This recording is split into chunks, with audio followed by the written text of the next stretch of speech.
কোথাও জরাজীর্ণ বগির ভাঙাচোরা অংশ খুলে লাগানো হচ্ছে নতুন লোহার পাত, আবার কোথাও বগির ভেতরের ব্যবহার অনুপযোগী চেয়ার ফ্যান সরিয়ে নতুন করে স্থাপন করা হচ্ছে। নতুন করে রং করছেন কেউ কেউ। এর মধ্যে যেসব বগি মেরামত শেষ হয়েছে সেগুলো পাঠিয়ে দেওয়ার জন্য সারিবদ্ধ করে রাখা হচ্ছে ইয়ার্ডে। আসন্ন ঈদযাত্রার বহর যুক্ত করতে টানা 2 মাস ধরে চট্টগ্রামের পাহাড়তলী ওয়ার্কশপে চলছে ব্যাপক কর্মযজ্ঞ। কিছু নতুন বগি আছে আর কিছু 50 বছর মতো হয়ে গেছে। এগুলো আমরা রিপেয়ার করি, যাত্রী সাধারণের জন্য আমরা গাড়িগুলো বহির্গমন দিচ্ছি। গাড়িগুলি যখন শপে প্রবেশ করে তখন চলাচল অনুপযোগী থাকে, ভাঙাচুরা থাকে। শপে প্রবেশের পরে মেরামত করে রং করে নতুন করে আবার যাত্রীদের চলাচল উপযোগী করে আউটটার্ন দেওয়া হয়।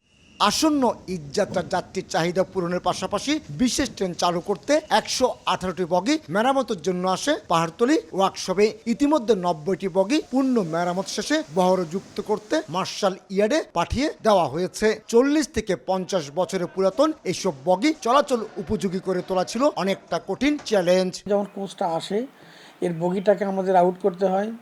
এর ভেতরে ইন্টেরিয়র আছে, এসি আছে, লাইট আছে, ফিটিংস আছে, চেয়ার অ্যারেঞ্জমেন্টগুলো আছে, সব কিছু নতুন করে করতে হয় এবং শেষ পর্যন্ত আমাদের রং করে তারপরে আমাদের বের করতে হয়। স্বয়ংক্রিয় পদ্ধতিতে মেরামত করা হচ্ছে ট্রেনের চাকা এবং যুক্ত হচ্ছে বগিতে। স্বয়ংক্রিয়ভাবে এই সিএনসি মেশিন দ্বারা আমাদের চাকাগুলি প্রস্তুত করা হয়, মানে রিপেয়ারিং করা হয়, যাতে কোনো ত্রুটি না থাকে। নতুন করছে নতুন চাকা, যেন ঈদের মানুষ সবাই সুন্দরভাবে তাদের বাড়িতে যাইতে পারে। এখানে চাকা মেরামত করি, চাকাগুলো গাড়িতে যুক্ত হয়, গাড়িতে যুক্ত হয়ে গাড়িগুলো আবার আমাদের ট্রেনের সাথে যুক্ত হয়ে এগুলো আমাদের যে ঈদের বাড়তি ট্রেন থাকে সেগুলোতে আমরা অ্যাড করে দিই।